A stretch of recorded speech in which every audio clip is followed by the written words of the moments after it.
Hi there, everyone. Okay, so we read chapter 3 last time and some really weird things happened. Now we are going to be reading chapter 4 titled An Impending Vacation. And here's our little illustration from the author, Lois Lowry. So, an impending vacation.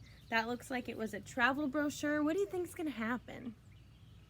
Probably a vacation. That's what I'm thinking in my mind. Let's see what we can find out.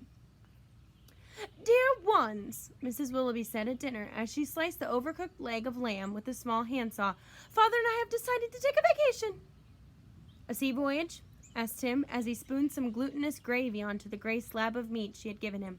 "Why, yes," his mother replied. "As a matter of fact, we are taking a long sea voyage with many interesting shops along the way. This very colorful brochure appeared through our mail slot from the, let's see, what was the name again?"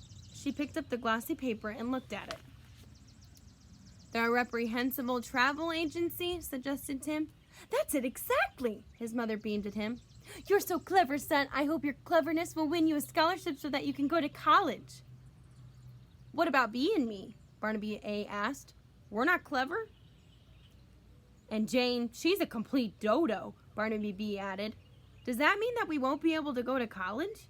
Their father glared at them. "You can read, can't you?" he asked. "Yes, of course we can read," the twins replied. "Even I can read," Jane said, "and I'm a complete dodo."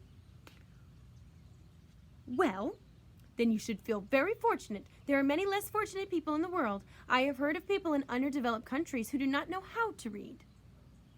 "Here," he said, and he took the brochure from his wife and handed it to Barnaby B. "This is a test. Read this or you'll have no dessert." Barnaby B. looked with interest at the first glossy page of the brochure. "Visit exotic locations," he read aloud. "Now your brother," said Mr. Willoughby, and grabbed the brochure.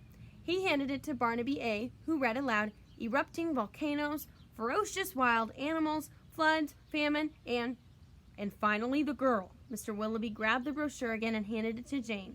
She sounded out the words very carefully. "Earthquakes, civil strife, war zones." "Good. You can all read. Dessert for everyone and no college. You don't need college." Mr. Willoughby put his fork down. "Dearest?" He looked inquiringly at his wife.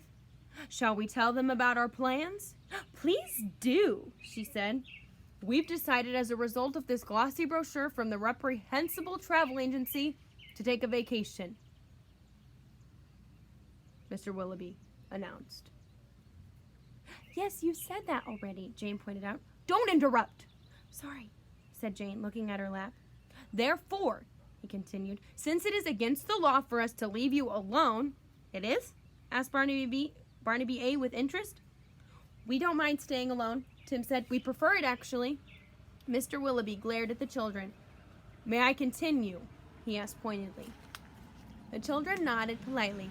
"Sorry," they all murmured, and Tim, feeling thwarted, kicked the cat under the table. "Therefore," his father continued, "we have decided to hire a nanny." And that's the end of chapter 4. That was so short. Okay, so we've got a nanny coming in. We don't know who, but I hope you're making some inferences.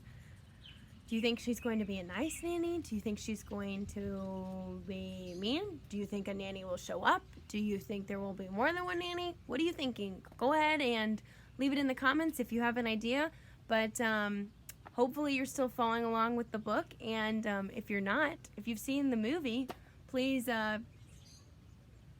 follow along with the book still if you have the time. All right, thanks, guys. Have a great week.